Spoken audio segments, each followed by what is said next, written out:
Hello guys, welcome back to సరదాగా శ్రీదేవితో. ఈ రోజు నేను హైదరాబాద్ గాజుల రామారంలో జరుగుతున్న శ్రీ చిత్తారమ్మ తల్లి జాతరకైతే వచ్చేసాను. జాతర అయితే చాలా ఘనంగా నిర్వహించారు. నేనైతే ఇదే ఫస్ట్ టైం ఈ జాతరకి రావడం. ఇక్కడ అమ్మవారికి మొక్కులు చెల్లించుకోవడానికి కేవలం హైదరాబాద్ నుంచి మాత్రమే కాకుండా చుట్టుపక్కల జిల్లాల నుంచి కూడా మొక్కులు తీర్చుకోవడానికి చాలా మంది భక్తులు అయితే వచ్చారు.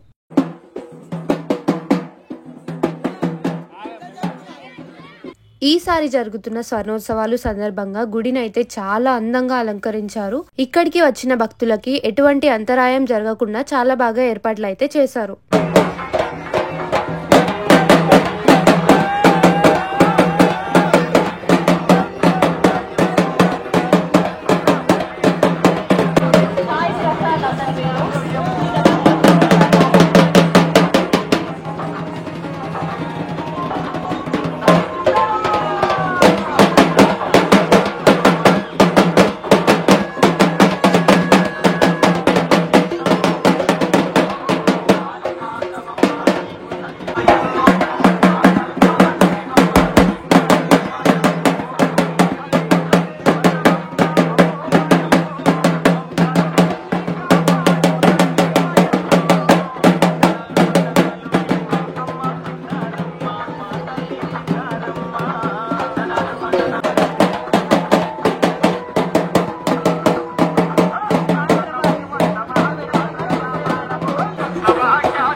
ప్రతి సంవత్సరం జనవరి మాసంలో సంక్రాంతి తర్వాత వచ్చే మొదటి ఆదివారం అంగరంగ వైభవంగా ఈ చిత్తారమ్మ తల్లి జాతర అయితే ప్రారంభమవుతుంది. ఈ జాతర 9 రోజులు అయితే కొనసాగుతుంది. ప్రతి సంవత్సరం లాగానే కాకుండా ఈ సంవత్సరం స్వర్ణోత్సవాలు సందర్భంగా అమ్మవారికి ప్రత్యేక పూజలు ఘనంగా నిర్వహించారు.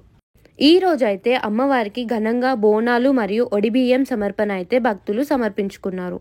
రేపు అంటే 20వ తారీఖున అమ్మవారికి భవిష్యవాణి మరియు పోతురాజ నృత్య కార్యక్రమాలు ఉంటాయని అర్చకులు తెలిపారు. మిగతా 4 రోజులు అంటే 21, 22, 23, 24వ తేదీన అమ్మవారికి సామూహికంగా కుంకుమార్చనలు మరియు అర్చనలు సమర్పించుకుంటారు. ఇంకా చివరి రోజున అంటే 25వ తారీఖున అమ్మవారికి సమర్పించుకున్న ఒడిబియ్యాన్ని ప్రసాదంగా వండి భక్తులందరికీ అన్నదాన కార్యక్రమం అయితే నిర్వహిస్తారు.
నచ్చితే ప్లీజ్ లైక్ చేయండి, షేర్ చేయండి, సబ్స్క్రైబ్ చేసుకోవడం మాత్రం అస్సలు మర్చిపోకండి.